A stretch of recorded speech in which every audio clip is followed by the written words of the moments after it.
Hello दोस्तों, तैयारी world के इस ऑनलाइन प्लेटफॉर्म पर मैं राकेश कुमार आप सबका स्वागत करता हूं। दोस्तों, पिछली कक्षा में हमने पढ़ा था अक्षांश एवं देशांतर के बारे में, उनकी बेसिक चीजें सीखा था। आज उसी बात को आगे बढ़ाते हुए हम सीखने वाले हैं देशांतर से समय को कैसे निर्धारित करते हैं, देशांतर का समय पर प्रभाव क्या पड़ता है और इसके अलावा क्या क्या पढ़ने वाले हैं। ये जीएमटी क्या होता है, नाम सुना होगा आपने। आईएसटी क्या होता है, Indian standard time. Am PM आप घड़ी में देखते होंगे, सुबह के समय एएम, शाम के समय पीएम। क्या मतलब होता है इसका, कैसे ये निर्धारित होता है, इसके बारे में बात करने वाले हैं।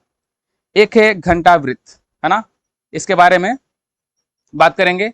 अर्धरात्रि का देशांतर आप जानते होंगे, 180 अंश को कहते हैं, क्यों कहते हैं आगे हम बात करने वाले हैं इसके बारे में। चलिए बढ़ते हैं क्लास में आगे। आपने पिछली कक्षा में देशांतर के बारे में जो पढ़ा था डेफिनेशन एक बार शॉर्ट रिवीजन कर लेते हैं। एक ऐसी काल्पनिक रेखा जो दोनों ध्रुवों को जोड़ती है, इसके अलावा वो ग्रीनविच से होकर गुजरती है। आपने डेफिनेशन में पढ़ा था कि ये जैसे इस प्रकार से जितनी भी रेखाएं हैं, लॉन्गिट्यूडनल यानी ऊर्ध्वाधर, ये जाकर ध्रुवों पर मिल जाती हैं। इस प्रकार की रेखाओं को हम क्या कहते हैं, देशांतर।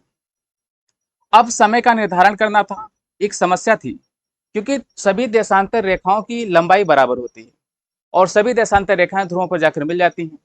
अब एक समस्या आ रही थी समय के निर्धारण के लिए किसको मुख्य माना जाए। तो 19वीं सदी में आई थिंक 1884 में सर्वसम्मत से सभी देश मिलकर इस बात को डिसाइड किए कि एक जगह है लंदन में, ग्रीनविच, और वहां पर एक प्रयोगशाला है। उस प्रयोगशाला से जो गुजरने वाली काल्पनिक रेखा को प्रधान देशांतर मान लिया गया। यानी इसी को कहते हैं क्या, ग्रीनविच लाइन। क्या कहते हैं, ग्रीनविच लाइन। प्रधान मध्याह्न रेखा भी कहते हैं, और इसके साथ साथ क्या कहते हैं इसको, ये 0 डिग्री देशांतर है। इसके अलावा क्या कहते हैं, ग्रीनविच रेखा। इंपॉर्टेंट इसलिए है ग्रीनविच, इसी के सहारे समय का निर्धारण किया जाता है कि हम ग्लोब पर यानी अर्थ पर जब हम ग्रीनविच लाइन से ईस्ट साइड जाएंगे यानी पूर्वी दिशा में जाएंगे तो समय पर क्या प्रभाव पड़ेगा, पश्चिमी दिशा में जाएंगे समय पर क्या प्रभाव पड़ेगा। यहाँ पर ग्रीनविच पर एक निश्चित समय तो होगा ही, इसके जस्ट अपोजिट जो प्रतिध्रुवस्थ है यानी एंटीपोडल है, वहां पर समय का क्या प्रभाव पड़ेगा। इन्हीं सब चीजों के बारे में हम सीखने वाले हैं। तो ध्यान से समझिएगा। डेफिनेशन तो आपने देख ही लिया, क्या, काल्पनिक रेखा जो ध्रुवों को जोड़ती है और लंदन के निकट ग्रीनविच से होकर गुजरती है, उसे कहते हैं देशांतर रेखा। इन्हें और नामों से हम क्या क्या जानते हैं, इन्हें प्रधान मध्याह्न रेखा कहते हैं, 0 डिग्री देशांतर कहते हैं, ग्रीनविच रेखा कहते हैं। इसके अलावा इसे हिंदी में यह भी कहते हैं प्रधान याम्योत्तर रेखा। आप कंफ्यूजन में न पड़िएगा, ये सारे नाम एक ही हैं, ठीक है। चलते हैं आगे, बात कर लेते हैं प्रतिध्रुवस्थ की। एंटीपोड्स क्या होते हैं। एंटीपोड्स का मतलब धरातल पर कोई दो बिंदु ऐसे जो व्यासतः एक दूसरे के विपरीत हो, उसे हम कहते हैं क्या, एंटीपोडल प्रतिध्रुवस्थ। समझिएगा, एक फिगर से हम समझाते हैं आपको। आपने इसके पहले पढ़ा था अक्षांश के बारे में, है ना, अक्षांश के बारे में पढ़ा था। जैसे हम इस फिगर को मान ले रहे हैं, दिखाई दे रहा है, इस फिगर को मान ले रहे हैं, ये कहा क्या है आपका, सॉरी,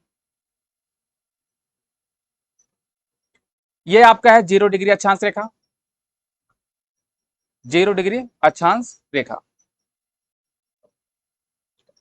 अब यहां से 0 डिग्री के अलावा जब हम अक्षांश रेखाओं को खींचेंगे तो ऐसे ये बनती जाएंगी एक दूसरे के समांतर। ये मान ले रहे हैं क्या, 30 डिग्री अक्षांश रेखा है। 30 डिग्री क्या है, नॉर्थ, क्योंकि ये नॉर्थ पोल पर है ना, नॉर्थ डायरेक्शन में, नॉर्थ हेमिस्फीयर में। इसी तरीके से हम जब इधर बढ़ेंगे आगे, कोई यहाँ पर भी 30 डिग्री का देशांतर होगा। ये है, ये किस दिशा में, साउथ, क्योंकि साउथ हेमिस्फीयर में। अब यहाँ पर हम बात कर रहे हैं प्रतिध्रुवस्थ की ना। हमने कहा क्या, व्यासता, व्यासता जब एक दूसरे के विपरीत हो, व्यासता एक दूसरे के विपरीत होने का मतलब, यहां से समझिएगा, जैसे यहाँ पे ये 30 डिग्री है और यहाँ पे 30 डिग्री है। अगर ये इसका केंद्र है, अगर यहाँ से केंद्र से जाने वाली इस रेखा को ऐसे मिला दिया जाए, इसी को क्या कहेंगे, 30 डिग्री नॉर्थ का जो अक्षांश है, इसका व्यासता विपरीत क्या है, 30 डिग्री, यानी 30 डिग्री नॉर्थ का व्यासता विपरीत क्या है, 30 डिग्री साउथ। इसी तरह हम देशांतर को समझ लेते हैं, देशांतर में भी वही प्रक्रिया अपनाते हैं। एग्जाम्पल के तौर पर इसी फिगर में देखते हैं, जैसे यह आपका ग्रीनविच से गुजरने वाली रेखा है, क्या कहेंगे इसे, यह आपका 0 डिग्री देशांतर, क्या है 0 डिग्री देशांतर। अब इसके सहारे जो भी एंगल बनेगा, जितने भी देशांतर हैं, किन्हीं दो देशांतरों को व्यासता अगर इस प्रकार से मिला देंगे तो क्या बनेगा, वो एक दूसरे के एंटीपोडल कहलाएंगे, क्या कहलाएंगे, प्रतिध्रुवस्थ। ठीक है, समझिए, जैसे कि 0 डिग्री देशांतर है, अब 0 डिग्री के जस्ट अपोजिट क्या मिलेगा, 180। 0 डिग्री के क्या जस्ट अपोजिट मिलेगा, 180, यानी हम कहेंगे 0 डिग्री देशांतर का प्रतिध्रुवस्थ क्या है, 180 डिग्री। कई बार प्रश्नों में पूछा जाता है, एग्जाम में पूछा जाता है, इसका प्रतिध्रुवस्थ निकालने के लिए एक सवाल को हम समझते हैं। जैसे एग्जाम्पल में दे दिया, प्रश्न में दे दिया कि 40 डिग्री नॉर्थ और 100 डिग्री ईस्ट, ईस्ट का मतलब 100 डिग्री ईस्ट की बात करें, कहने का मतलब देशांतर की बात हो रही है, यानी 40 डिग्री अक्षांश और 100 डिग्री देशांतर का प्रतिध्रुवस्थ क्या होगा, एंटीपोड्स क्या होगा। ठीक है, तो क्या करेंगे, अब जाहिर सी बात है 40 का नॉर्थ, 40 नॉर्थ है, इसका अपोजिट 40 साउथ होगा, और इसको जब देशांतर का हम कैलकुलेशन करते हैं, तो देशांतर का कैलकुलेशन करने के लिए क्या करते हैं, हम 180 में से घटा देते हैं। यहाँ पर 100 डिग्री का ज्ञात करना है, तो 180 में से जब हम 100 को घटाएंगे क्या मिलने वाला है, 80 मिलेगा। लेकिन आपको ध्यान रखना है, यहाँ पर ईस्ट था तो वहां पर क्या हो जाएगा, वेस्ट, यानी यहाँ पर पूर्वी देशांतर था, यहाँ पर क्या हो जाएगा, पश्चिमी देशांतर। ऐसे एक क्वेश्चन आपको दे रहे हैं, जैसे कह दिया जाए 50 अंश उत्तरी 50 डिग्री नॉर्थ अक्षांश, और इसके अलावा हम दे दें जैसे 120 अंश, मान लेते हैं हम पश्चिमी दे दिए। इन देशांतर, इस अक्षांश और इस देशांतर का अगर प्रतिध्रुवस्थ ज्ञात करना होगा तो हम क्या करेंगे, इसका जस्ट अपोजिट 50 ही हो जाएगा, और इसको किस में से घटा देंगे, 180 में से। इस प्रकार से हम प्रतिध्रुवस्थ को ज्ञात कर लेते हैं। अब प्रतिध्रुवस्थ का काम क्या लगेगा, जब हम समय कटबंधों को आगे पढ़ने चल रहे हैं उसमें इसकी जरूरत लगेगी, ध्यान से देखिएगा कैसे लगता है।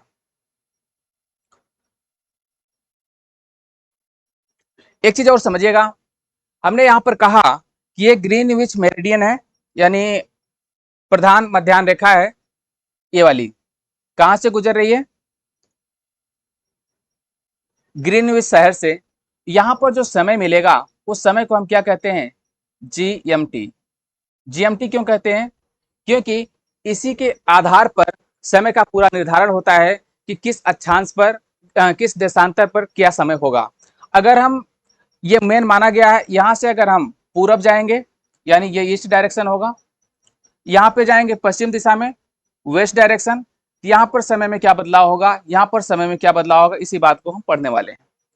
यहाँ पे जीएमटी का आशय क्या होगा, जो ग्रीन, इसका फुल फॉर्म होगा Greenwich mean time, Greenwich mean time, कई बार इसको ग्रीनविच मेरिडियन टाइम भी कह देते हैं, बात दोनों एक ही है। ठीक है, किसकी बात कर रहे हैं, 0 डिग्री देशांतर की।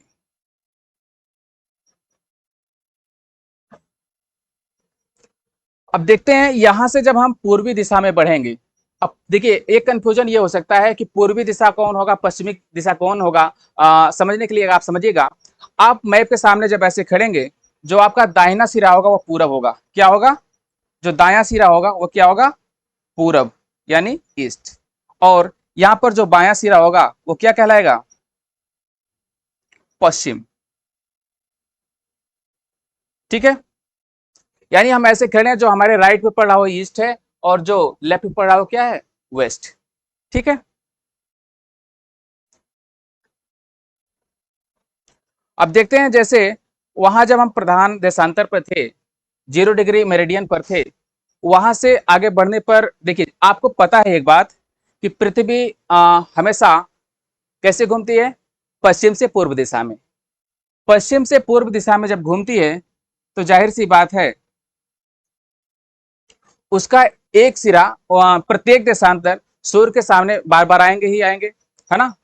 जैसे एग्जाम्पल के तौर पर हम समझे, ये आपका सन है और आपकी ये अर्थ है, पृथ्वी चक्कर लगा रही किसका, सन का, दीर्घवृत्ताकार कक्षा में। अब ऐसी कंडीशन में क्या होगा, यहां पर सपोज इसके सामने, सूर्य के सामने ये वाला हिस्सा पड़ रहा है। जब सूर्य के सामने ये वाला हिस्सा पड़ रहा है, इस समय यही प्रकाशित होगा। ठीक है, यही प्रकाशित होगा, लेकिन इस भाग में प्रकाश तो नहीं होगा। प्रकाश तो नहीं होगा, लेकिन समय तो यहां पे भी होगा। इसको समझने के लिए क्या करते हैं, इसको समझने के लिए क्या करते हैं, आगे हम इसके बारे में बात कर रहे हैं। देखिए,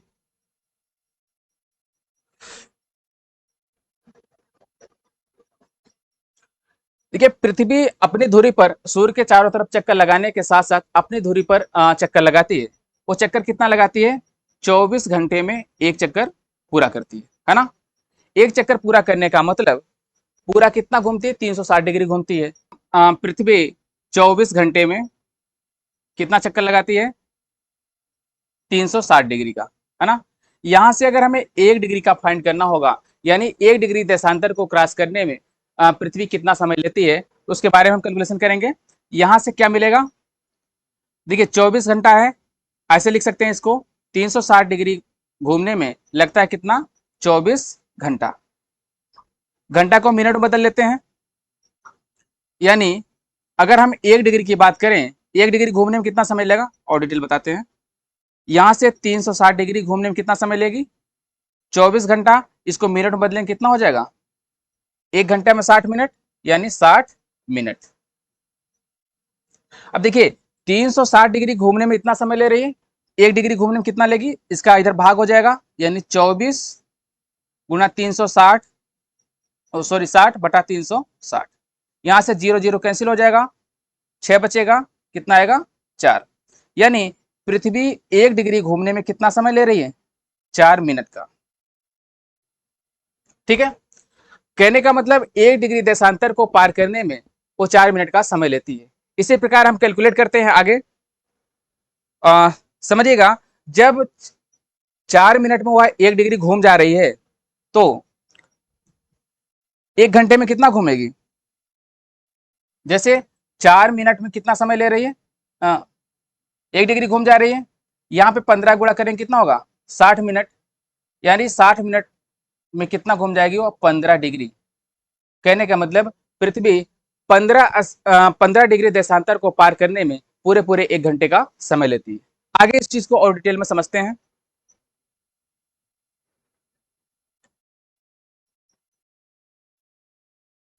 एक फिगर से देखिएगा,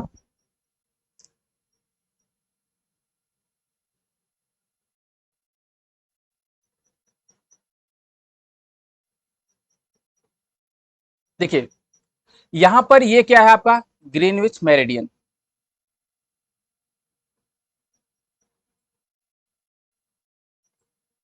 ये है आपका ग्रीनविच मेरिडियन, यानी इसी को कहते हैं क्या, जीएमटी। आपने एक चीज फाइंड किया, पृथ्वी 1 अंश देशांतर को पार करने में 4 मिनट का समय लेती है। अब यहां से ये दिशा आपका है पूर्वी, और ये दिशा है पश्चिमी।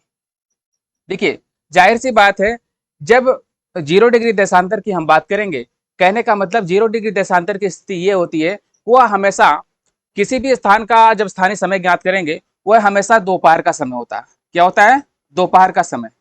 जब 0 डिग्री की बात करते हैं, ग्रीनविच की बात करते हैं, कहने का मतलब ये समय सूर्य जो है एकदम ऊपर चमक रहा होगा, कहने का मतलब दोपहर के 12 बज रहे होंगे। अब पृथ्वी चूंकि यहां से यानी पश्चिम से पूर्व की तरफ गति करती है ना, चक्कर लगाती है, तो यहां से इधर देखेंगे, इधर जब बढ़ेंगे समय क्या होगा, जैसे यहाँ पे 12 बजा था, 12 बजा था, यहाँ पर अगर हम 15 डिग्री आगे देखें, चूंकि आपने अभी देखा था 15 डिग्री आगे जाने पर कितना लगता था, 1 घंटे का समय लगता था। यहां से जब आगे बढ़ेंगे, कहने का मतलब यहां से जब आगे बढ़ेंगे तो समय आगे होगा, प्लस हो जाएगा। कैसे प्लस होगा, आपने यहाँ पे देखा, यहाँ पे चूंकि 12 बजा है, तो यहाँ वाली जो स्थिति है, मान लेते कोई भी स्थिति मान लेते हैं, यहाँ वाली जो स्थिति है, यहाँ वाली स्थिति इस जगह को पहले से पार कर चुकी होगी। कहने का मतलब सूर्य के सामने ये जो पड़ रही है, अब ये 1 घंटा पहले पड़ चुकी होगी। ऐसे यानी पूर्वी दिशा में जैसे बढ़ते जाएंगे, समय अपना प्लस होता चला जाएगा। ठीक है, तो स्थिति क्या होती है, एक कैलकुलेशन से समझिएगा। देखिए जैसे ये ग्रीनविच मेरिडियन था, कितने पर, 0 डिग्री पर, और यहां पर हम मान लेते हैं यह 15 डिग्री है। कितना है? 15 डिग्री। कौन सी डायरेक्शन? ईस्ट। और यह होगा आपका 15 डिग्री वेस्ट। हम समझते हैं ऐसी सिचुएशन जब ग्रीनविच पर यानी प्रधान देशांतर पर दोपहर का समय होता है तो पूरे ग्लोब पे और क्या डिफरेंस होता है, इसको जानना बेहद जरूरी है। हम बात कर रहे थे प्रति ध्रुवस्थ की। ये 0 डिग्री देशांतर है। देखिए स्थिति यही है आपकी, यही है ग्रीनविच लाइन, दिख रहा होगा। ये ग्रीनविच लाइन है। ऐसी कंडीशन में पृथ्वी घूम कहां से रही है? पश्चिम से पूर्व की तरफ मूव कर रही है। पश्चिम से पूर्व की तरफ मूव कर रही है। तो ये वाली डायरेक्शन जैसे है सूर्य के सामने यही एकदम है, दोपहर का समय है। अब आगे बढ़ेंगे, जैसे पृथ्वी जब यहां पर जाएगी, कहने का मतलब ये वाली दिशा इस जगह पर पहुंचेगी सूर्य के सामने, तो यहाँ पर क्या है, ये वाली दिशा समय को पहले क्रॉस कर चुकी होगी। अब स्थिति क्या होगी इसके जस्ट अपोजिट। जस्ट अपोजिट क्या होगा? 180 डिग्री। यानी ये जो पीछे वाला हिस्सा होगा, यहाँ पे बिल्कुल दोपहर है, 12 बजे का दोपहर है। पीछे वाले हिस्से पर क्या होगा? अर्धरात्रि होगी, यानी 12 बजे की रात होगी। बात समझ गए? यानी इसके जस्ट अपोजिट जो 180 डिग्री का अक्षांश देशांतर होगा, यहां पर क्या होगा? 180 डिग्री देशांतर पर क्या होगा? मिडनाइट, यानी अर्ध रात्रि। इतनी बात समझ में आ गई है? कहने का मतलब इसीलिए 180 देशांतर को अर्धरात्रि का देशांतर भी कहते हैं, मिडनाइट लॉन्गिट्यूड भी कहते हैं। अब देखिए 0 डिग्री पर क्या है? 12 बजे का दोपहर है। पीछे वाले हिस्से पर क्या है? अर्धरात्रि है। अब यहां से हम देखते हैं, मान लेते हैं यहां 0 डिग्री पर 12 बज रहा है ना? कितना बज रहा है? 12। यहां पर 12 बज रहा है।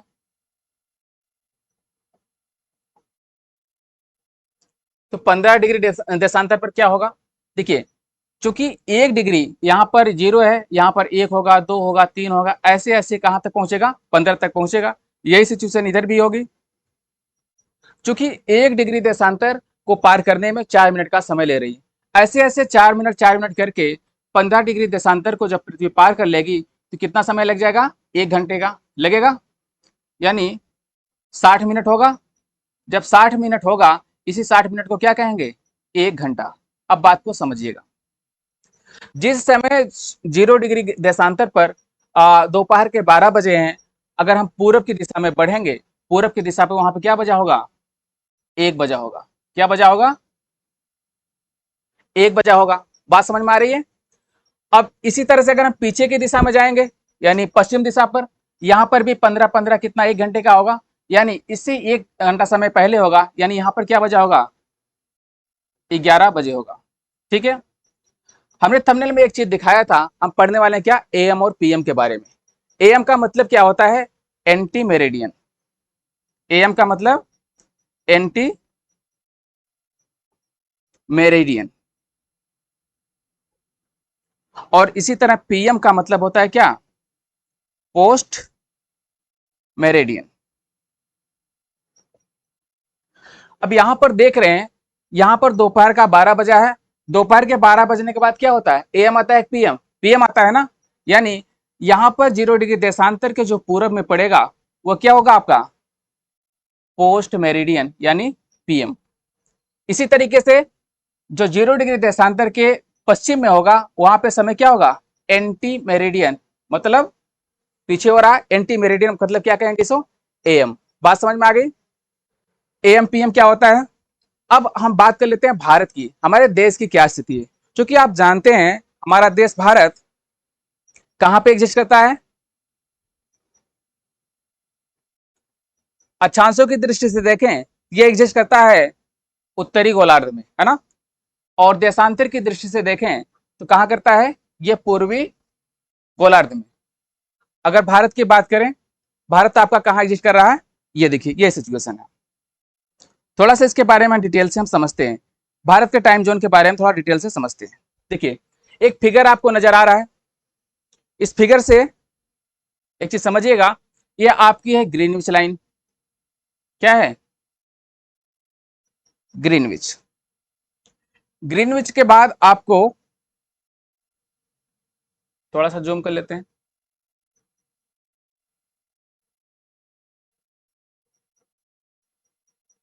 ठीक है, ये ग्रीनविच लाइन है। यहां से देख रहे हैं एक बॉक्स टाइप का बना है ना, ये स्थिति और ये स्थिति।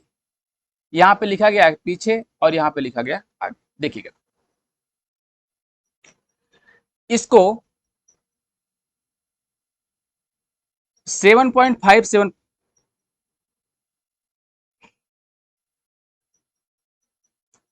7.5 के गुणज में इसको डिवाइड कर देते हैं। यहाँ पे जो ये वाली स्थिति है पूरी, ए वाली स्थिति, इसको पूरा कहते हैं कितना, 1 घंटे का समय ये दर्शाती है। कितना दर्शाती है, 1 घंटे का। अब यहां से यहाँ के बीच में जो भी समय होगा, इस पूरे देशांतर पर यह समय समान होगा। देशांतर का नियम ही यही होता है कि एक देशांतर पर पड़ने वाले सभी जगहों पर समय क्या होता है, समान होता है। यहाँ पे इसके बीच समय पूरे देशांतर पर जहां भी आप कैलकुलेट करेंगे समान होगा। अब ये पूरे ग्रीनविच रेखा का समय मान लिया गया, ग्रीनविच देशांतर का मान लिया गया। हम आगे बढ़ते हैं इसके किस डायरेक्शन में, ईस्ट वाले डायरेक्शन में, देखते हैं क्या होता है। अब ईस्ट वाले डायरेक्शन में 15 डिग्री आगे बढ़ते हैं। जब 15 डिग्री आगे बढ़ेंगे तो क्या मिलेगा, 1 घंटे पूरा करेगा। 1 घंटे का मतलब यहाँ पे ऐड कर दिया गया क्या, +1। बात समझ में आ गई। इसी तरीके से 15 डिग्री फिर आगे बढ़ेंगे। जब 15 डिग्री आगे बढ़ेंगे तो फिर से क्या मिलेगा, 15 डिग्री आगे फिर बढ़ेंगे क्या मिलेगा, 1 घंटा और पूरा हो जाएगा। कहने का मतलब यहाँ की तुलना में कितना हो जाएगा, +2। ऐसे +3 +4 करते करते कहां तक पहुंचेंगे हम, +12 तक। कहने का मतलब पृथ्वी को पूरा पूरा ऐसे 24 खंडों में बांटा गया। इधर 12 इधर हो गया। अब इधर की बात कर लेते हैं पीछे की। यही सिचुएशन यहां पर भी होगी। 15 डिग्री पीछे आएंगे, कितना मिलेगा, इसको कर दिया गया -1। -1 का मतलब इस ग्रीनविच टाइम से यहां पर 1 घंटा कम होगा। इसी तरीके से -2 क्या दर्शा रहा है, ग्रीनविच में जो टाइम होगा, प्रधान देशांतर पर जो टाइम होगा, वहां से यहां पर टाइम 2 घंटे कम होगा, यानी 2 घंटे पीछे होगा। हम भारत की स्थिति की बात कर रहे हैं। एंटी मेरिडियन आप समझ गए हैं, पोस्ट मेरिडियन समझ गए हैं। यहाँ का जो डायरेक्शन होगा, इस दिशा में जो समय पड़ने वाला होगा, इसकी तुलना में क्या होगा, पीएम होगा। और इधर क्या होगा, एएम होगा। अभी की बात कर रहे हैं हम, ठीक है। और ऐसे ऐसे जब पहुंचेंगे हम 90 डिग्री की बात कर लेते हैं एक बार। ये ग्रीनविच टाइम है 0 डिग्री पर, 0 डिग्री पर दोपहर है। 90 अंश पर कितना होगा, 90 अंश का मतलब 15-15 का, यानी 15-15 डिग्री का कितनी बार इन्होंने किया, 6 बार, यानी 15×6 = 90 होगा, तभी तो होगा। कहने का मतलब 6 घंटा आगे बढ़े हैं, है ना।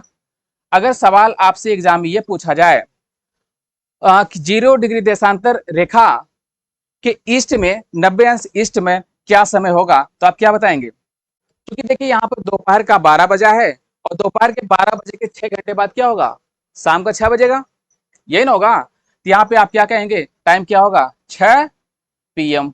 बात क्लियर हुई। 6 PM कहाँ होगा, 90 डिग्री ईस्ट पर। इसी तरीके से अगर हम एग्जाम्पल को समझें कि पूरब में क्या स्थिति बनेगी, अगर पूछ लिया जाए, अगर ग्रीनविच देशांतर पर यानी प्रधान मध्याह्न रेखा पर दोपहर के 12 बजे हैं, तो ऐसी स्थिति में 90 डिग्री वेस्ट पर क्या समय होगा।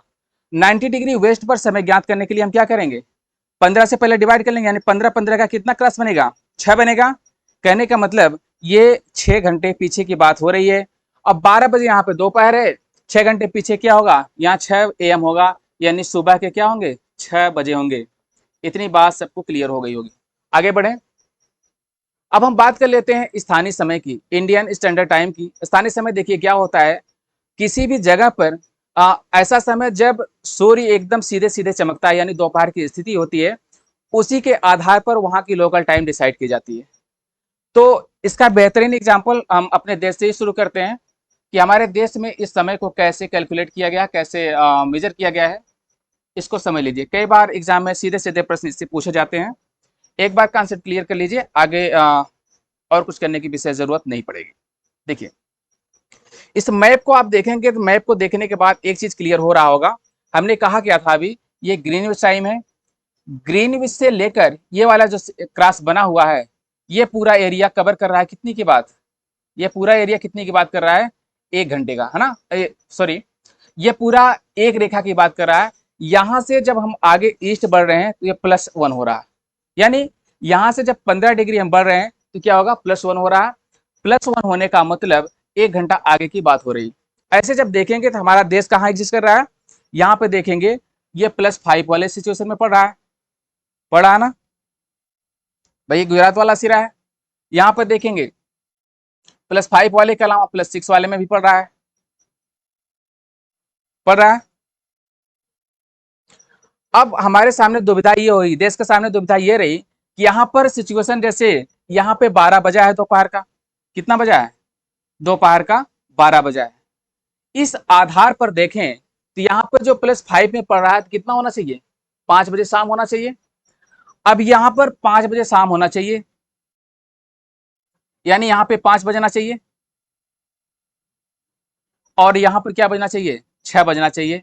उसके आधार पर समस्या ये होगी, देश एक ही है, यहाँ के जो संसाधन है, जैसे रेलवे की बात कर लें, वायुयान की बात कर रहे हैं, या ऑफिस कार्यालय की बात करें, आधे देश में 5 बज रहा होगा, आधे देश में 6 बज रहा होगा। इस तरह से जो भी कार्यालय वगैरह है इत्यादि में इत्यादि का सामंजस्य बनाने में समस्या होती, इसलिए इंडियन स्टैंडर्ड टाइम बनाया गया, यानी भारतीय मानक समय बनाया गया। और भारतीय मानक समय बनाने के लिए क्या किया गया, बीच का रास्ता निकाला गया। कैसे निकला, देखिए, चूंकि यहां पर 1 घंटे का अंतराल है, ये 1 घंटा दर्शाएगा, ये 1 घंटा दर्शाएगा, ये दूसरा घंटा दर्शाएगा ना, 1 घंटा ये भी दर्शाएगा। अब यहां पर देख रहे 2 घंटे का है, तो क्या किया गया, ये 5 बजा 6 बजा दोनों का आधा कर दिया गया। दोनों के आधा करने पर क्या स्थिति बनी, ये वाली बीच वाली रेखा आपको दिख रही है, यहां से एक प्रधान देशांतर रेखा खींची गई जो कि भारत के लिए लागू हुई। सिर्फ क्या किया गया, इसको इंडियन स्टैंडर्ड टाइम, इसे क्या कहते हैं, IST। और IST जो है, आप इसके लोकेशन को देखेंगे, IST का मान कितना रखा गया, कितने डिग्री देशांतर पर ये रखी गई, इसकी बात हम कर लेते हैं आगे दूसरे फिगर से, समझिएगा ऐसा क्यों किया। यहां से बात क्लियर हो गई, यहाँ पे दो अंतराल पड़ रहा था, यानी ये +5 वाले जोन में भी पड़ रहा था, +6 वाले में भी पड़ रहा था। इस समस्या को हल करने के लिए एक इंडियन स्टैंडर्ड टाइम बनाया गया। इसी तरीके से और भी देश हैं, जैसे जिस देश का देशांतरी विस्तार बहुत ज्यादा है, वहां पर समय के निर्धारण के लिए समस्या उत्पन्न होने लगी। जैसे अगर हम बात करें रसिया की, रसिया आप देख रहे होंगे कहां से कहां तक है ना, बड़ी एरिया है, बड़ी एरिया है, इसमें इसलिए कई टाइम जोन बनाए गए। ऐसे यूएसए को देखेंगे, यूएसए और कनाडा को मिलाकर कई टाइम जोन बनाए गए। बनाने के पीछे कारण यही है कि इनका देशांतरी विस्तार बहुत ज्यादा है, और देशांतरी विस्तार जब बहुत ज्यादा होगा, अगर, और इसके अलावा देशांतरी विस्तार जब बहुत ज्यादा होगा और समय एक ही रहेगा, यानी टाइम जोन एक ही रहेगा, तो समस्या होगी। इस बात को अभी समझेंगे आप अपने देश के एग्जाम्पल से। देखिए, जैसे कि इंडिया है ना, इसके देशांतरी विस्तार की बात करें, मोटी मोटा हम समझ लेते हैं 68 डिग्री ईस्ट है, हालांकि इसके साथ पॉइंट भी लगा, उसको हम नहीं कैलकुलेट कर रहे हैं। 97.25 है, लेकिन 97 ही समझा जा रहा है, ठीक है। यहाँ पे इसका देशांतरी विस्तार यही है। अब यहाँ पे इसके देशांतरी विस्तार को देखेंगे, ये कितना समय, इसके इसके बीच की बात करेंगे, ये कितना यहाँ से लेकर पृथ्वी को यहाँ से लेकर यहाँ तक को क्रॉस करने में कितना समय लेगा, लगभग लगभग समय लगता है कितना, 5.5 घंटे का, है ना। तो बीच का यहाँ पे रास्ता निकाला गया, इसके बीच वाले को माना गया इंडियन स्टैंडर्ड टाइम। अब यहाँ पे बीच में है, बीच से क्या फायदा होगा, यहाँ वालों के लिए भी समय सेम होगा, यहाँ वालों के लिए भी समय सेम होगा। ऐसी स्थिति में जो कार्यालय प्रक्रिया होगी, रेलवे का संचालन होगा, वायुयान इत्यादि सब जगहों पर समय की समानता रहेगी, इससे कई चीजों में फायदा होगा।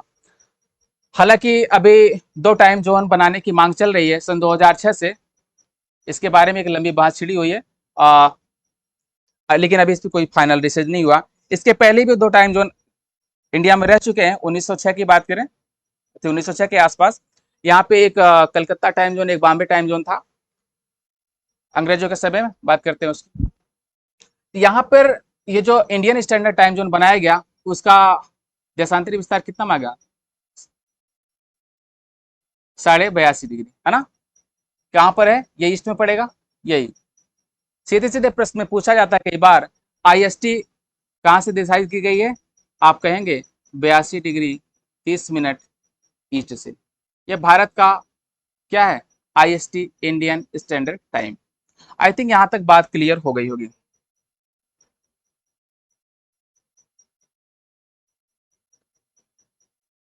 ठीक है, चलते हैं आगे। अब आपके लिए एक सवाल है कि ये जो IST है, इंडियन स्टैंडर्ड टाइम, किस किन राज्यों से होकर गुजरती है? आप इसको सर्च करिएगा और कमेंट में बताइएगा। अंतरराष्ट्रीय तिथि रेखा की बात कर लेते हैं। अंतरराष्ट्रीय तिथि रेखा यानी IDL की बात कर लेते हैं। देखिए, आपने ग्रीनविच रेखा पढ़ा और हम बात कर रहे हैं किसकी? अंतरराष्ट्रीय तिथि रेखा की। अंतरराष्ट्रीय तिथि रेखा और ग्रीनविच रेखा में एक महत्वपूर्ण संबंध समझिएगा कैसे। जो 0 डिग्री देशांतर है, 0 डिग्री देशांतर, इसे आप क्या कहते हैं? ग्रीनविच रेखा, ग्रीनविच रेखा। लेकिन अंतरराष्ट्रीय तिथि रेखा की बात करेंगे, 180 अंश देशांतर को हम क्या कहेंगे? अंतरराष्ट्रीय अंतरराष्ट्रीय तिथि रेखा। समझिएगा अंतरराष्ट्रीय तिथि रेखा की विशेषता क्या होती है। अंतरराष्ट्रीय तिथि की विशेषता ये होती है कि जब इंटरनेशनल डेट लाइन को हम क्रॉस करते हैं तो समय को 1 घंटे या तो घटाना पड़ता है या तो बढ़ाना पड़ता है। 1 घंटे नहीं कहते, घटाना या बढ़ाना पड़ता है। मैप से समझते हैं, इसकी विशेषताओं के बारे में हम बात कर रहे हैं। देखिए यहाँ पे ये नजर आ रहा है आपका क्या? IDL, international date line. International date line की एक विशेषता और है, ये स्थल भाग से नहीं गुजरी, इसको केवल जलीय भाग से गुजारा गया। इसके पीछे का कारण क्या है बताते हैं आपको।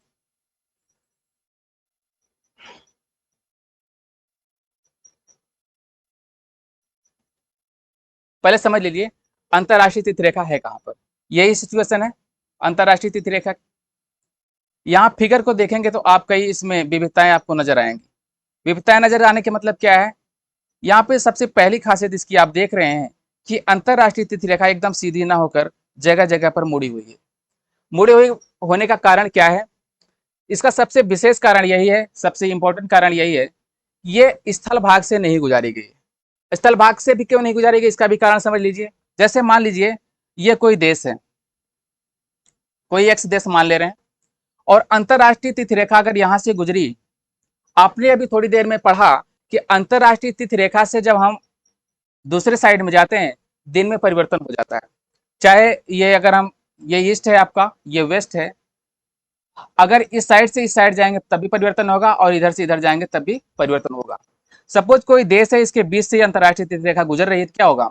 यहाँ पे कुछ दूसरा दिन रहेगा, यहाँ पे कुछ दूसरा दिन रहेगा, ऐसे में असुविधा होगी। इसीलिए अंतरराष्ट्रीय तिथि रेखा जो खींची गई है, ये स्थल भाग को बचाते हुए केवल जलीय भाग से खींची गई है। ठीक है,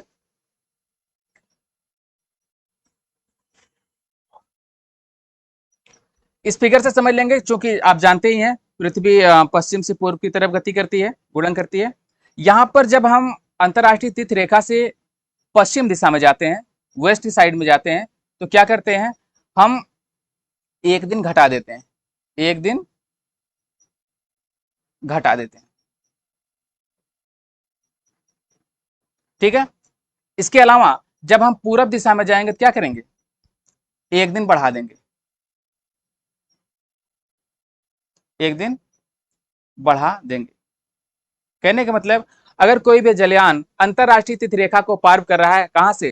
पश्चिम से पूरब की तरफ, पश्चिम से पूरब की तरफ, तो क्या किया जाएगा? क्योंकि पश्चिम से पूरब की तरफ आ रहा है, एक दिन को क्या कर दिया जाएगा? जोड़ दिया जाएगा। जैसे मंडे से यहाँ पे चला था, क्या करेंगे? एक दिन जोड़ेंगे, उसके बाद मंडे वाले के बाद क्या आएगा? ट्यूसडे। इसी तरीके से जब हम ईस्ट से यानी पूर्वी दिशा से पश्चिम दिशा में जाएंगे तो जो दिन है उसमें से एक घटा दिया जाएगा। आई थिंक यहां तक बात क्लियर हो गई होगी। अंतरराष्ट्रीय तिथि रेखा क्लियर हो गया होगा, आप GMT समझ गए होंगे, AM और PM भी समझ गए होंगे। एक चीज बचता है, घंटा वृत्त। घंटा वृत्त क्या होता है? अभी आपने एक फिगर में देखा था, कहाँ गया? एक फिगर में आपने देखा था कि यहाँ पर 15 डिग्री घूमकर 1 घंटा बन रहा है, दूसरा 15 डिग्री में दूसरा घंटा, है ना? इसी को कहते हैं 15 घंटा वृत्त। कहने का मतलब 15 डिग्री देशांतर को क्या कहते हैं? 15 डिग्री देशांतर को कहते हैं हम घंटा वृत्त। घंटा वृत्त क्यों कहते हैं? क्योंकि 15 डिग्री देशांतर को क्रॉस करने पर पूरे पूरे 1 घंटे का समय बढ़ता है या घटता है। ठीक है, आई थिंक यहां तक बात समझ में आ गई होगी।